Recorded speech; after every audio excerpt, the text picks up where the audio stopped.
says I'm too young to date. But baby, I don't wanna wait. That's okay, I'm gonna rock your body anyway. I'm gonna rock your body till Canada Day.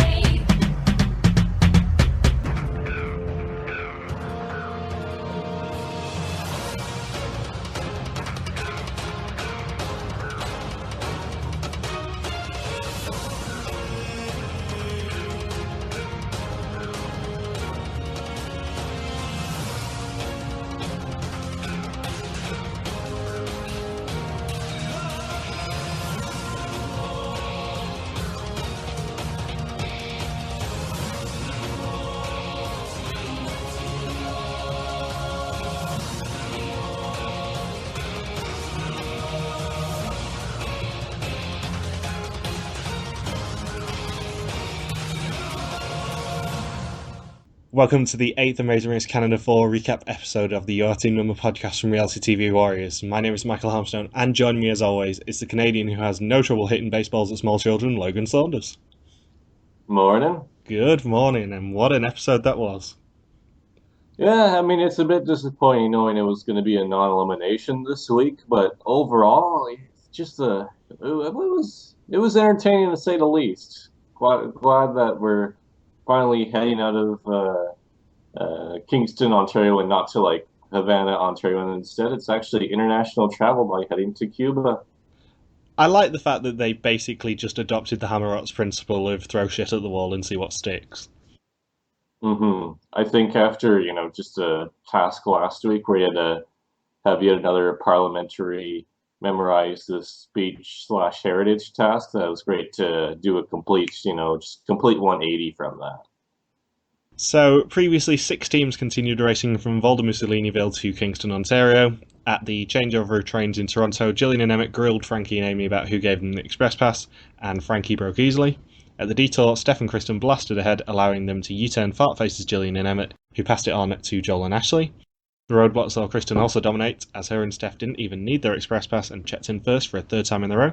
Julian Lowell fell behind at a blind look task and couldn't catch up, becoming the 5th team to be eliminated from the race. Monty didn't even mention that it was a hat trick. He always does that whenever a team wins 3 legs in a row. They podiumed as well. He loves podiuming. Yeah, I guess he's just over the ice hockey references. Yeah, I'm glad that he doesn't have a team of Olympians to big up.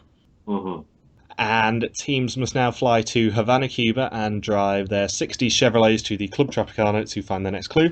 And they've swapped out their BMO cards this week for BHO cards from Havana, and they have $200 American for this leg of the race. BHO, that's a partnership with BMO, right? It's one of the partnership banks. Yeah. Between borders, sort of like I know with my cousin when she travels here from the States that Bank of America has a partnership with the Scotiabank. Scotiabank offered Scotiabank American Express card? Yeah, from the first 2 seasons of Amazing Race Canada, yeah.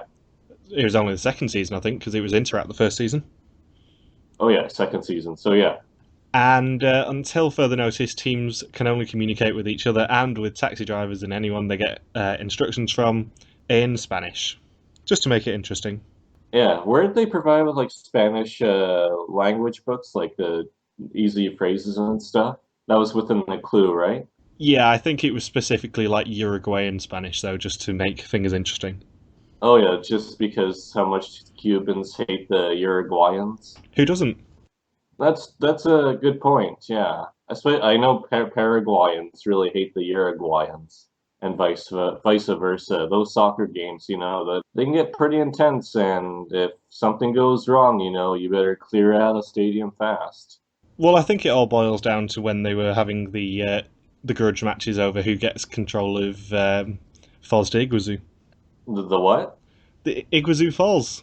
Oh, I see. The Falls of it. Yeah, I made the Spanish translation. You're keeping up with the Spanish just like the racers. That is the name of the national park that it's in, Logan. Falls de Iguazu. I guess we could have had Shola and Dwayne as our Falls de Iguazu correspondents for this episode. I do love that Amazing Race France basically had an entire leg just revolving around that national park. They stayed there for a whole leg? Yeah, they stayed there for a whole leg and did like an adventure leg there. And it was actually quite good. It wasn't terrible. I guess if it's a big enough park, you can keep traveling for hours and hours, I guess. Yeah, it was a keep on racing leg as well. Oh, so they didn't even eliminate anybody just because it all took place within a park. No, they. It's a couple of years since I've seen Amazing Race France, but they did Fosdega Zoo and then went to. It was either Buenos Aires or Rio, I can't remember which.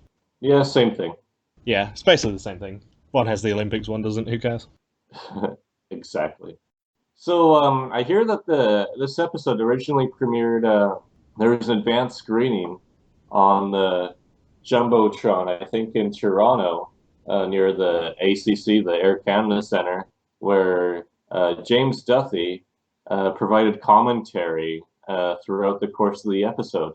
A lot of behind the scenes stuff. He got to tag along with the racers for this leg of the race. Didn't Duthie also do all the voices because nobody could hear them? Oh yeah, I think he did really try his hand at a lot of the impressions. I think his impression of Reed and the Bet was slightly offensive, but he tried his best. He tried to do his homework. I have heard that he was rooting for Stefan and Antoine just so he could do his patented Stefan impression. He's wet. Yeah, I can't tell him and Duthie apart in terms of voice. That was spot on, Michael. I thought so. So once teams get to Club Tropicana, they have to, in a throwback to anything Amazing Race Israel likes to do, they have to learn a routine set to Wham's song Club Tropicana and perform it to the crowd to get the next clue. Is it appropriate to be referencing Brett Michaels on The Amazing Race? Brett Michaels is Poison, isn't he? Oh, Wham was George Michael. Wham was George Michael, yeah. Yeah, George Michael, singer songwriter, not the guy from Arrested Development. It's funny in my head. I'm like, it's not Shawn Michaels, so I thought Brett Michaels sounded right because Shawn Michaels is the name of the professional wrestler, but clearly I failed on both accounts today. So, why did teams get American money for this leg of the race? I mean, isn't the embargo still kind of going on? Didn't Monty say it was just to make things a bit more fun? Yeah, where you just try to find a way to exchange it with one of the locals, I guess, for the bunch of Cuban pesos. Yeah. It reminds me actually of a story I read on Vice about a week ago. A guy in Venezuela got a hold of 100 euros, and then because of how ridiculous the inflation and everything is in Venezuela, he traded in his 100 euros with somebody local. He just posted it on Facebook, and then one of his friends got paid for the 100 euros from him, and then he got a huge stack of money, and he pretty much lived like a king for a week. He rented a really nice convertible. He stayed 4 or 5 nights in a really luxurious hotel. He paid for a flight within Venezuela, and he kept going to 5-star restaurants, I think, for a week straight. And he still had some money left over. And then I think he got 24 cases of alcohol or something like that, just something ridiculous. And he did it all by trading in 100 euros for 1 week. So I don't know how far you can make American money go when he traded in for the Cuban peso. Can't imagine it being like Venezuela, though. No, I don't think Cuba is that poor. So is there anything to say about this task? It was fun to see Joel attempt this, see him try to channel his inner George Michael. I have a feeling that he didn't listen to Wham too much growing up. No, as we've previously proven, though, Ashley is a professional dancer, didn't you say? Yeah, I think so. The new Dana. Yeah, so it was basically her task to lose. Mm-hmm. But they didn't. So Joel and Ashley left in first with Rita and Yvette in second, Steph and Kristen in third, Frankie and Amy in fourth, and Gillian and Emma in last. And teams must now find the Floridita bar to find the next clue. If only George Michael came up with a remix to Shine Your Light just to keep things going with this season. Well, Kelly and Kate would have been all over that. Yeah, I think they would have been all over George Michael too. I mean, George Michael wouldn't have been all over them, but still. No, maybe if it was on Hampstead Heath. What? Hamster teeth? Have you never heard the story about George Michael? Not with hamster teeth. Hampstead Heath is a park in London, and I seem to remember that he got caught basically parading around trying to find. He was again accused of engaging in anonymous public sex, this time at London's Hampstead Heath. He was photographed in the press. Wow. Yeah. Was this just recently? 2006. Okay, 10 years ago. Hmm. So you learned something new. Yeah, same year as Exile Island.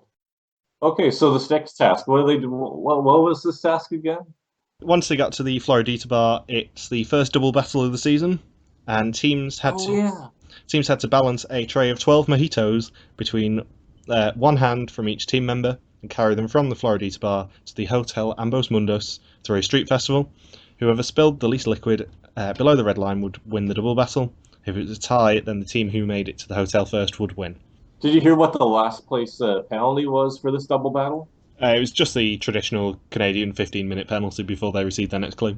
No, actually, Michael, did you not see the episode? The actual penalty for finishing last this time was that you had to sit through a message from Joel and Ashley's great aunt Sylvia, and then you got to continue racing. Oh, I don't think that was in my copy. I just got told it was 15 No, minutes. that might have been the advanced screen. They may have edited that that out in the in the CTV version or whatever other version there was online. But yeah, you had whoever got last, which ended up being Frankie and Amy for hilarious reasons. Um, yeah, they just got a video from Joel and Ashley's great aunt Sylvia. Didn't even know who great aunt Sylvia was, so Frankie and Amy were really confused just to watch some older lady just ramble about random crap.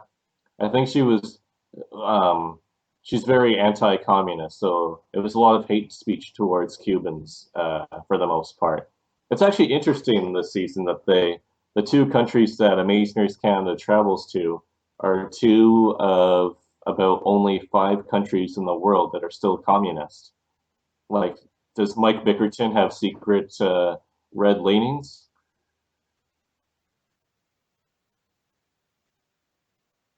Yeah, it's a communist season. I mean, we're Canada's people already accused Canada of being really socialist, so we're just slowly transitioning into that next step. How weird.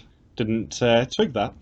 Yeah, So it was Joel and Ashley and Rita and Yvette in the first match. it was quite the showdown. Ashley kind of screamed and was freaking out because she has a fear of glass, so the trays were just going everywhere, and Rita and Yvette, kept calm and were able to win this first battle. Yeah, I don't think it helped with Ashley that because it was a street festival, everyone was basically trying to take glasses off their trays. Hmm. And what also didn't help is that there were several people who recognized Ashley calling ball. In fact, one of the drinks, there was like a bug that flew into the drink, and then it noticed Ashley and then flew up and said, "Are you Ashley calling ball?" And I was kind of surprised that the bugs could talk, but yeah, Ashley just gets recognized everywhere, not just by younger women or people near her hometown, but by bugs in Cuba. She is an inspiration to the Cuban people. Hmm. And then that left Joel and Ashley to take on Steph and Kristen in the next match. And Steph and Kristen's superior height helped them to basically raise the glasses above the street festival and then beat Joel and Ashley again. Yeah, let's raise a glass to that. That was an impressive performance. Cheers to them, Steph and Mhm. Kristen. Cheers to you, Cuba. And the third match was the one that we've been waiting to talk about all day because it was Oh man, Joel and Ashley and Frankie and Amy. it probably didn't appear in your version, Michael, but during the commercial break, there was an advertisement by AA, believe it or not. Really? The Friends of Bill W. Yeah, Alcoholics Anonymous, ran an advertisement spot at the end of this segment. With there was a Mentos though. It was Alcoholics Anonymous presented by Mentos. But yeah, I think it had to do with the fact that as soon as the task started, Frankie and Amy just started going to town on the mojitos. My version did have a thing in at the bottom of the screen saying "drink responsibly," basically, Hmm. which sort of set me up for how much Frankie and Amy were just going to get bladdered thanks to the mojitos. Yeah, in BC here, yeah, it's not even drink responsibly. The beer commercials, it just says drink. That does sound like the BC that I know and love. But yeah, Frankie and Amy, just how many glasses were on the tray there? It was 12 each. So yeah, Frankie and Amy were absolutely loaded, and they had to redo this task because yeah, they drank them all, and then they got all pretty much all the way towards the end, and then the judges said, well, we can't really accept this when you drank all the mojitos. You kind of missed the point of the task. So Frankie and Amy forfeited that round, and Joel and Ashley essentially win this match by default, even though they didn't do all that well. It's just because Frankie and Amy were disqualified. And the last round was Frankie and Amy and Gillian and Emmett. And thankfully, the Big Brother adoptees were Gillian and Emmett rather than John Pardy and Nedda, because, John Pardy would have been all over the drinks. Yeah, he would have been probably drinking from both trays. Almost certainly. I don't know what would have been Netta. Wouldn't it have been what's her face, Allison? Weren't they the two that had to do the drinking task in Big Brother Canada too?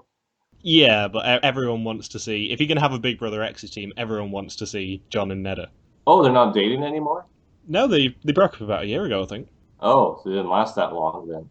No. I think they did, at least. I'm pretty sure. Hilarious. I hope I'm right, because, that's quite mean otherwise. They don't look like they don't act like a couple. I'm pretty sure that she removed all pictures of him off her Instagram. So what did he do then? There's got to be some gossip here. I'm not sure. I don't think it's ever been confirmed. I think when we do our interview with Emmett and Jillian, separate interviews, we really need to ask this. Yeah. Just don't ask a single question about them or the Amazing Race Canada. Just get the gossip on John and Nedda. And just only talk about John and Netta for the whole interview. And Emmett and Jillian, surprisingly, are able to defeat wasted Frankie and Amy at this task. Yeah, it's probably for the best for Frankie and Amy that they got 15 minutes to sober up having to listen to Great Aunt Sylvia. Yeah, they were just chugging water. Luckily, there was like porta potties right there too, so they could just keep on drinking and get all the alcohol out of their system. And Sylvia's message, yeah, I think pretty sure it went to over 15 minutes. So I think Frankie and Amy even, were even able to squeeze in a quick nap, and then they look up and Aunt Sylvia's message was still going on. I think she was talking about, I don't know, what was she? She just talks too much. She does, and it's a shame Ben's not with us to recreate it. Yeah, I think she was talking about, oh, my favorite cough candy flavors are honey, chocolate mint, and strawberry rhubarb. And I'm thinking, wow, they make strawberry rhubarb cough candies? I didn't know that. Thanks, Aunt Sylvia, for that information. At least Aunt Sylvia is teaching us everything every time she appears. And she said that the first cough candy she had was in 1971. It's a bit more recent than 19-2 when she was telling those stories, I should add. She even went on about the whole about Fidel Castro coming to power. I don't know why she felt it was necessary to give a whole history lesson about those dang commies in 1959, I think it was, when Fidel took over. Did you see that he appeared for the first time for a Cuban celebration on Saturday? He appeared for the first time in years. Really? Yeah, he's not been seen in public in years. Was he smoking a cigar? Almost certainly. So, Frankie and Amy lose the double battle and have to serve an Aunt Sylvia time penalty to receive their next clue. And once teams do receive their next clue, they have to head to the Museum of the Revolution, where they'll find their next clue. Ah, yes. Here we go. Here come the Castro tasks. Here come the slightly offensive tasks. Oh, I love Mike Bickerton for some of these tasks. Yes, to commemorate the Bay of Pigs invasion, it's a roadblock which is Who's Feeling Piggy? And in this roadblock, one team member must head to the Castillo de San Salvador de la Punta, dressed as a pig, and then recreate the invasion by swimming in from the bay, returning on foot to the Museum of the Revolution, and then using a paintball gun to correctly target the 5 portraits that are hidden in the museum of Castro's relatives. And once they target the 5 correct people, a Castro impersonator will give them their next clue. Yeah, even though I don't think the states are really looking to assassinate Castro anymore, he still has a double that is handing out these clues. And it was Rita, Steph, Joel, Gillian, and Frankie doing this roadblock. Yeah, Frankie's aim, I mean, she doesn't get there till much later, but Frankie's aim was a bit off. I think she was still feeling the effects from the mojitos. I think she actually accidentally shot herself in the face with the paintball gun uh, um, the first time, as well as even during the swim from the bay, she was just, it's a good thing they were wearing life jackets because she was just zigzagging all throughout the bay. She couldn't swim in a straight line to save her life. Do you think the reason that they put the swimming task right after the drinking task was basically just to sober up anyone who had had a few mojitos? Give them a bit of cold water and shock therapy. Yeah, I think producers probably saw that they anticipated that. I think, and it was a good move on their part because that kind of made the normally like I wouldn't be too much of a fan of just watching contestants swim through a bay, but if they're heavily intoxicated, then it kind of makes it funny. It also kind of surprised me that they did this in a busy shipping canal, because there were some near misses. I know they didn't have far Hmm. to swim, but I'm surprised the insurance let them actually do this task. Yeah, like Steph was almost ran over by that one ship. Yeah, there's a lot of ferries that go from around there. Hmm. Yeah, and the ferries too. Yeah. Just yeah, people were taking pictures of them swimming in from the bay though, 'cause they saw the red and yellow flags, and uh, they knew instantly. Well, they saw some other flags too. They knew instantly, just like Heidi. Heidi was on the ship too. That it was Amazing Race Canada being filmed there because, as we all know, Amazing Race Canada is the number one TV show in Cuba, just one spot ahead of the Cuban Little League World Series. I can't say I'm surprised that in Monty's demonstration he completely his aim was true. He just wanted to show off his tattoo, I think, with another swimming task, just like with the synchronized swimming. Yeah, his aim with the paintball gun was pretty damn good though. I'm very impressed with him. Yeah, like he kept going for the nose. I don't know why, but everybody got hit in the nose by him. The paintballs were red that he fired too. Nobody else got to use red paintballs. I think it's just because Monty's a ginger that it was like it was more of an orangish red, I guess. Yeah, I was going to say I thought they looked more orange to me, but I'm slightly colorblind. Right. Yeah, they were orangish red, Michael. You can trust me on that I'm telling the truth. For the first time ever, I can actually trust you. Yeah. Everything else you might want to question me on. But this week, the paintballs were definitely orangish red. Didn't it sort of tip off all the teams as to which targets to go for if they just saw the orange streak on them, though? Kind of made the task a bit easier. Yeah, but Frankie didn't notice. She just started shooting wildly. I think she even got some of the production members. Did you see that article that the Calgary Herald published? Apparently, they just like that crew last week. They got to tag along in Kingston. I guess folks from the Calgary Herald got to tag along for the Cuba leg, and they were there watching the roadblock go down, and then Frankie just shot a bunch of them in the face, thinking it was funny, which it was. To be fair, the first time that Frankie was trying to shoot, she was sort of going from side to side. She was still a little bit wasted. So yeah, this is one of the more near the knuckle tasks that I ever thought Amazing Race Canada would do. Yeah, especially the fact that it dressed up like a pig, like Joel's Porky Pig impression. I wasn't expecting, but I'm glad he embraced this task. I mean, I'm kind of surprised that they did it. They didn't actually do it on the Bay of Pigs, given that they did it on a busy shipping lane instead.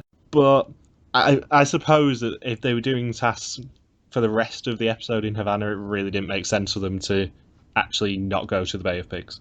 Yeah. What Lowell would have loved this with Roblox, it directly implies the pun. In fact, when he was eliminated because of how upset the viewers online were, production at the pit stop let Lowell create the roadblock task in Cuba, and that's what he chose. So, to those of you that said, "Oh, production didn't really care about Julie and Lowell once they're eliminated, that they should do something for them by giving them a huge prize or a forced start." There was even the one person who said for that the express pass that Steph and Kristen didn't use should have gone to Julian Lowell. And no, I'm not making that up. Instead, producers came up with a fair solution, and instead just let Lowell create this roadblock. And I'm glad he got to have this moment for himself.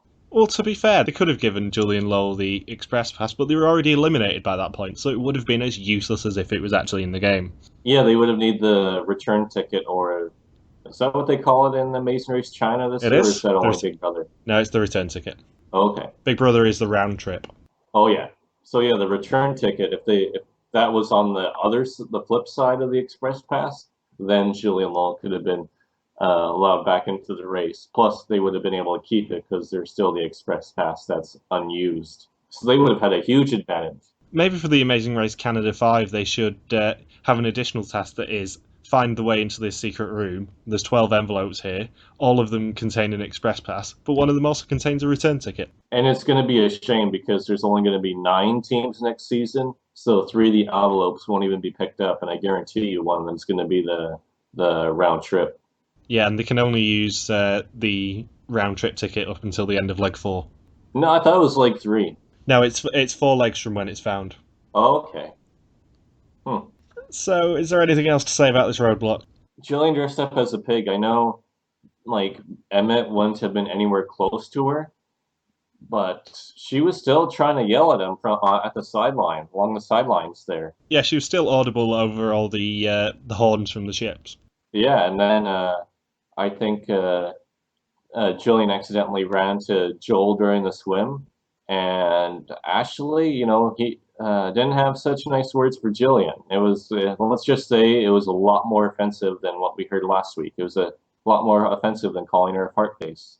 I love the fact that our podcast last week was just stuffed with the sound glitch from the episode, calling people fart faces. We had the entire clip of Frankie's stumble. There was a couple of other ones as well. I can't remember whether I included Joel saying that they'll pay for it, though. Yeah, all you have to do is say it again in the previously on segment. They did re-air it this week. I don't know if they'll re-air it again next week. So, and also during the roadblock, do you notice the portraits, Michael? Like, they were all of Castro's relatives that they had to shoot at. They were all like the nephews and nieces. One of them was an infant. An infant. And they'd photoshopped terrible moustaches onto all of them. Yeah.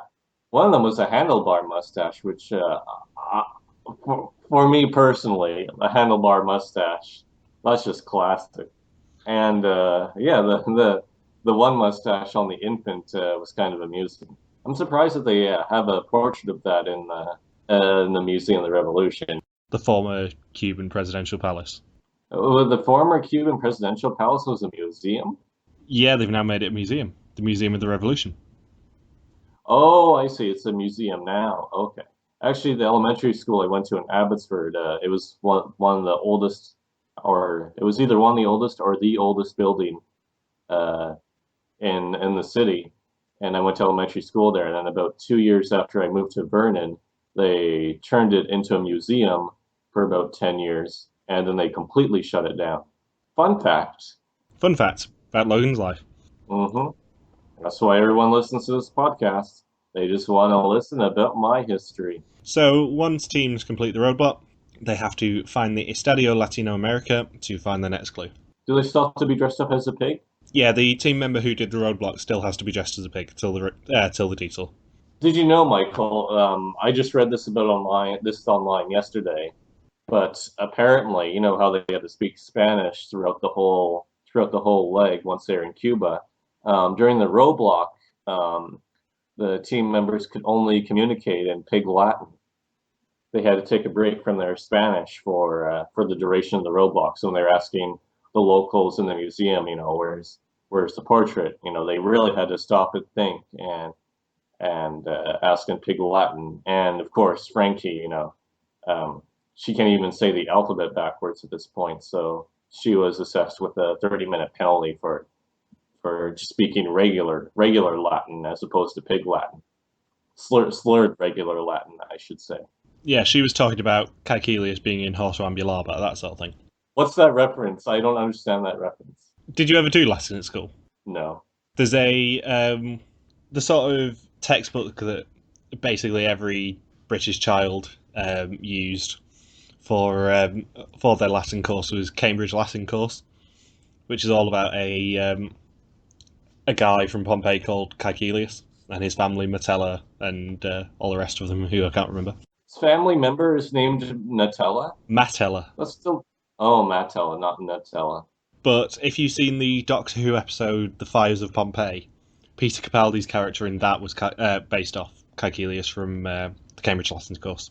You see, I've never seen Doctor Who. Typical. um, yeah, I can't think of anything too much else that was eventful during the roadblock. I know Rita killed it again. Actually, most of the teams did fairly well. The portraits were fairly large. The mustaches were almost as large, so they were able to hit on target.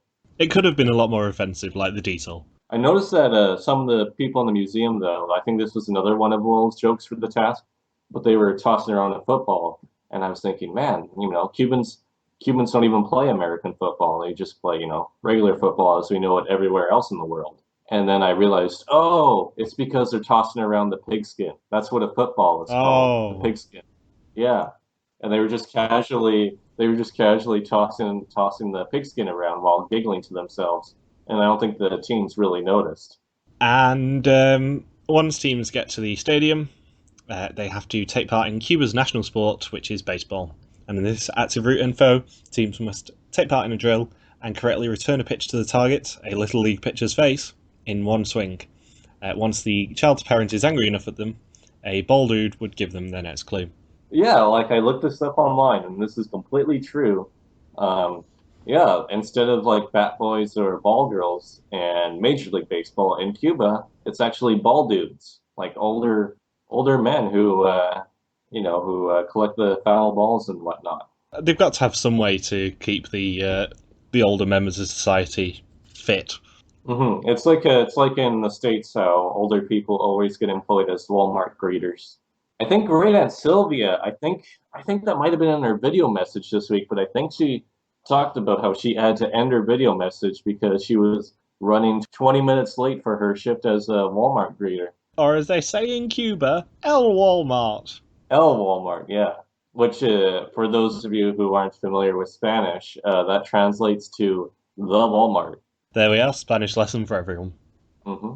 And I am very surprised that not only did production come up with this task, but that all the insurance companies let them do this task, and that Cuba let them do this task. Yeah, I think the one kid got a concussion. And this is where we saw our Golden Girls, Steph and Kristen, basically five-hole it. Yeah, you think, oh man, like people online, I looked it up on Twitter, and a bunch of people online were saying, oh, this task blatantly favors Steph and Kristen. First they had the Express Pass, and now they get this baseball task. Like, is this season just rigged for them to win? But no, they just kept. It was like the Little League player even had to throw underhand, and Steph and Kristen were taking turns, and they were still swinging and missing. Like, if they were against that kid from Rookie of the Year, Hosengardner, when he did that underhand toss near the end of the movie, I mean, Steph and Kristen would have been in trouble. I am quite surprised that they didn't, after the last task, just basically recreate the baseball themed task from Amazing Race 22's finale.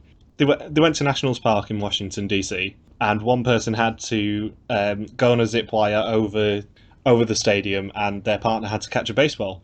But obviously, if they did do that, and the roadblock performing members were the ones throwing the baseball, we could have made jokes about pigs flying.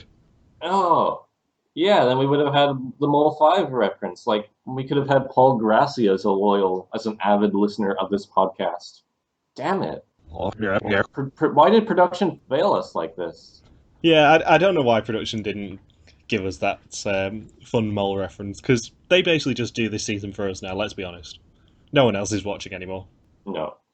And, yeah, just each team kept trying to take a swing. I know I was surprised that Reen and Vet were pole hitters. Or was that Steph and Kristen who kept pole hitting? Yeah, it was Steph and Kristen, because they were getting very frustrated at both of them not being able to hit the child's face. Yeah, they couldn't hit the ball in a straight line. It was really hurting them. Well, not as much as it was ready from the kid by the other teams when they did succeed at the task. That kid, there were so many bruises. This sounds like you're just setting me up for a Stefan Kristen joke. Is it? All about them not being able to do anything straight. Oh, Michael. I wasn't even thinking about that. You set them up, I knock them down. Yeah, I put up the pins and you take down the pins. What were the other highlights from this baseball task? I'm trying to think here. Well, of course, Frankie and Amy were slightly sobering up by this point. And had a massive hangover and then had to try and hit things. hmm Yeah, everything was just a fire to them. All the balls just flaming across the plate. They struggled with this. It was like they were in some sort of Mario and Sonic game. hmm But eventually, because of how much Steph and Kristen were messing up, Frankie and Amy were able to pass Steph and Kristen at this task. That's how badly Steph and Kristen messed up. They couldn't hit a baseball over somebody who had 12 mojitos just a couple of hours earlier. Yeah, one team who'd had 12 mojitos each. Each. Yeah, and they both had to succeed at this task. I mean, it was the biggest shock of probably the season so far for me, was the fact that Steph and Kristen just couldn't get it together. Yeah, I know that some people online were saying, oh, the season hasn't really had any big moments. But seeing Steph and Kristen lose this task over an intoxicated Frankie and Amy, I think that qualifies as a big moment personally. Yeah, I mean, it's the sort of thing that James Duthie will be talking about at the end of the season, and probably the sort of thing that he was doing stupid voices to Steph and Kristen about. I actually kind of freaked out about the baseball. Like, she's just afraid of everything, but she still got it done. Ashley was very close to becoming the banner, but I thought we can't have too many Ashley reactions as banners this season because she's already on 3. It's getting a bit ridiculous now. Yeah, but Ashley, though, I mean, she wasn't that strong at the task, though. I mean, she ultimately lost out to Reed and Yvette, I think. And just with her as well, I mean, with the way she struggled, there's a reason why her last name is Calling Ball and not Calling Baseball. Didn't it get so bad for Steph and Kristen that the child whose face they were aiming at basically had to wear a giant dog cone to make it easier for him to hit? Yeah, and the kid was throwing underhand, and Steph and Kristen failed for another, I think it was 30 minutes, because after they throw underhand for 30 minutes, then they just put up a tee, and then Steph and Kristen, I mean, they did this within two. They missed it the first time, but the second time they finally hit it off the tee, and then hit him right in the dog cone. Yeah. I think that was probably just to protect his face as well, because he was getting pretty beat up by the fact that he just kept getting hit in the face by baseballs.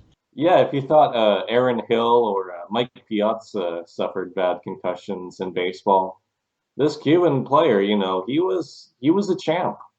I think he's going to be in the majors. He's the MVP of the episode for me. He's the MVP, the most valuable punching bag. So once teams completed the baseball task, they went straight to the detour, which was negotiate or detonate. And in negotiate, teams are tied to 2 tourists, an American and a Russian, and must successfully negotiate with the tourists to exchange some of their possessions for their next clue.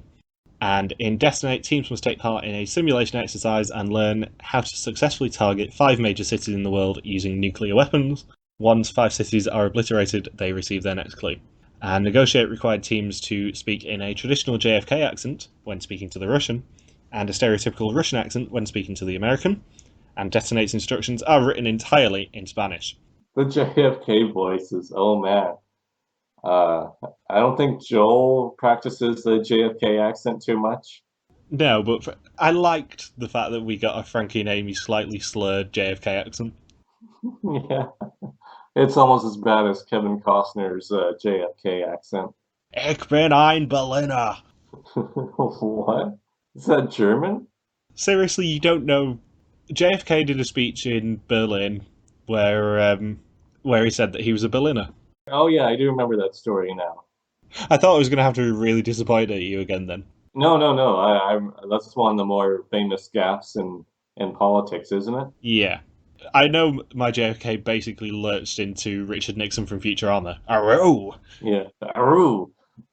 Ich bin Charleston Chew. Charleston Chew!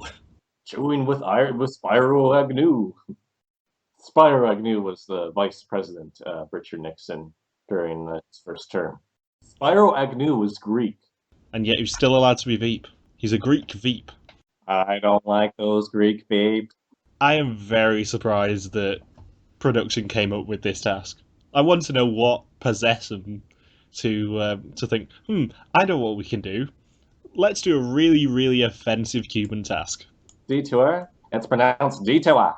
Well, I'm shocked that they actually found somewhere that would let them do a simulation exercise about nuclear weapons. Yeah, and like learn how to detonate a nuclear bomb. 5 of them in major cities. It's pretty bad that Sudbury was one of the targets, though. Yeah, they kind of deserve it though. It was Sudbury. I think the second target was Kingston. Yeah, it was Kingston, and the third target. I thought it was Volder Mussoliniville. Oh yeah, Walden Mussoliniville was the first target. Then it was Sudbury. Then it was Kingston, and then for some reason I don't know why, but Iqaluit was the 4th target.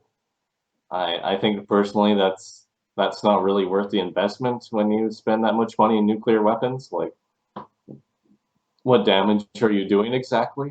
I think it was just to sort of make none of it feel included again, as if it was part of the Amazing Race Canada for once. And then the 5th target, because of James Duthie's involvement in this episode, the 5th target was James Duthie's house. And it did literally $1s of damage.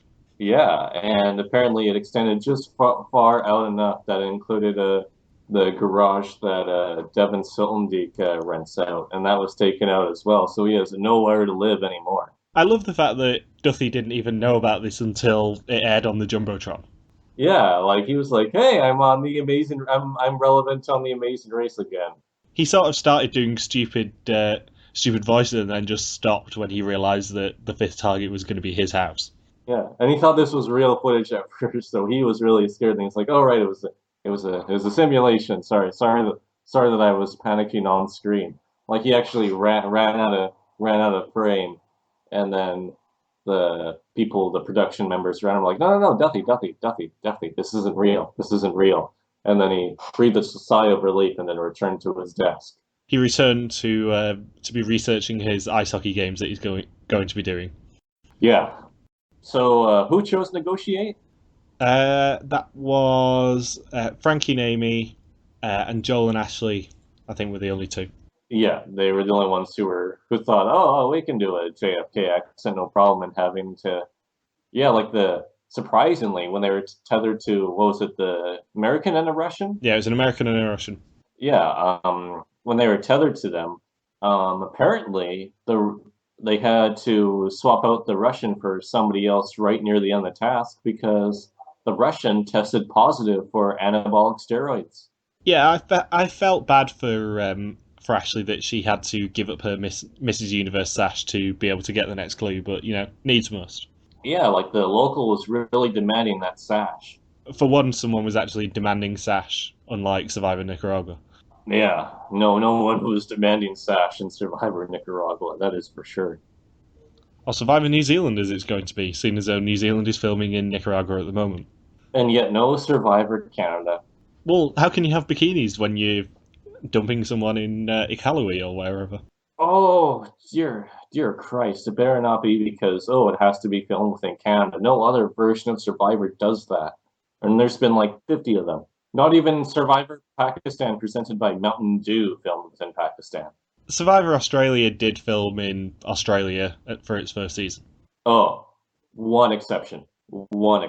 Yeah, I think it was Western Australia they filmed in, and then they went to Vanuatu for Celebrity Survivor, and now they're in Samoa.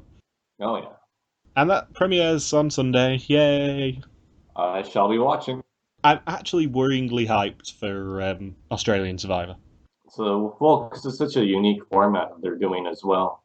The cast actually doesn't look terrible, which is great. Yeah, one of them is actually on the Facebook groups that I'm in.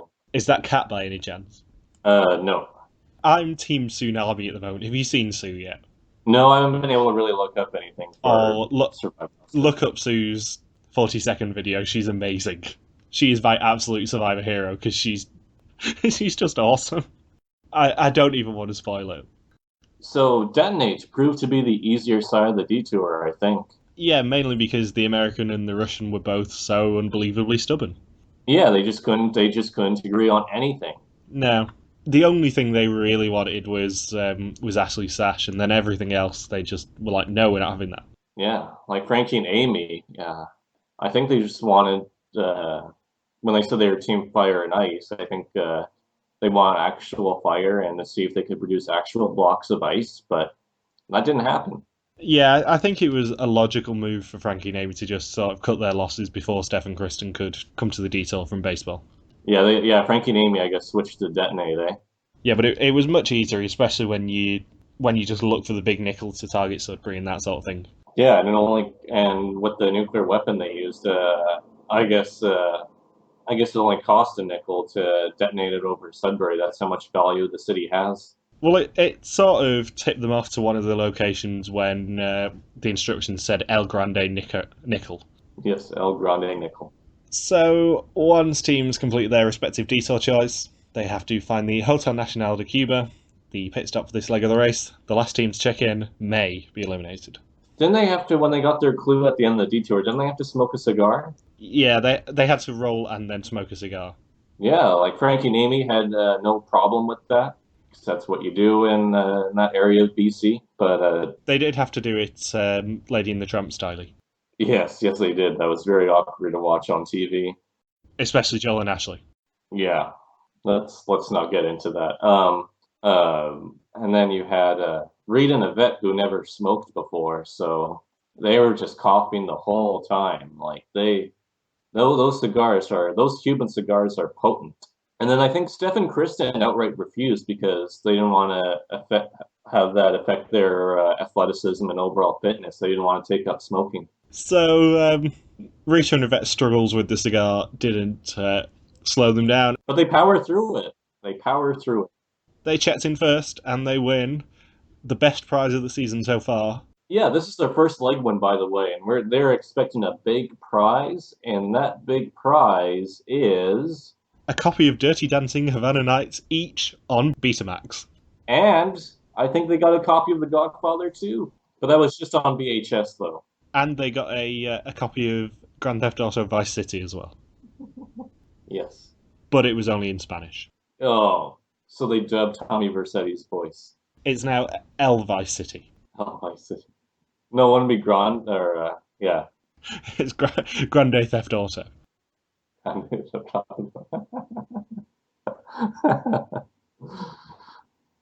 And second place was Gillian and Emmett. Jillian Emmett, right? Yeah, another. They're on the podium again though, and Third was Joel and Ashley. yeah, and Frankie and Amy, after 12 mojitos each, are still better than Steph and Kristen when Steph and Kristen are feeling their best, and but yet Frankie and Amy at their worst still beat them after Steph and Kristen win the last three legs. They do with Kelly and Kate, and Steph and Kristen checking in last. And instead of a speed bump, production give them basically a handicap from Norgay, and they get kicked in the face by Angel Matos, who is the greaser. Yeah, the Cuban. Yeah, I forget which sport it was in the Olympics back in Beijing. But yeah, Angel Matos, the Cuban athlete who got disqualified for kicking the Swedish referee, is considered a hometown hero because apparently Cubans hate the Swedes, even though Sweden's like socialist and all. But still, yeah, the Angel Matos got to be the pit stop greeter, and instead of a speed bump, because production really listened to our complaints that that speed bumps should be over and done with now after so many years. That Angel Matos just kicks each of them in the face. Lucky them. Not as hard as he kicked the Swedish ref, though. The Swedish ref kind of deserved it. So next time, teams stay in Cuba, and there's still beach volleyball, sugarcane machetes, and an injury that threatens to take one team out of the race. Presumably Steph and Kristen based on the preview, so things may only get worse on these international legs for Steph and Kristen. Yeah, they dominate at the Canadian legs and then suck at the international legs. Who'd have thunk? Yeah, just like Emmett and Jillian did earlier this season. So is there anything else to say about this leg? No, it produced a lot of surprises, things that I wasn't quite expecting, and it's neat to see Reed and Vet at the top of the standings. Doesn't this basically rule them out of winning the season now, though? No, I think they're still getting a pretty good winners edit. I think Frankie and Amy, with how negative their edit was with the drinking the mojitos, I think they fall behind Reed and Vet in terms of winners edit now. So yeah, I think Reed and Vet are our new contenders. And yeah, I'm very surprised that production basically came up with this leg, because Yeah, I would not have guessed it.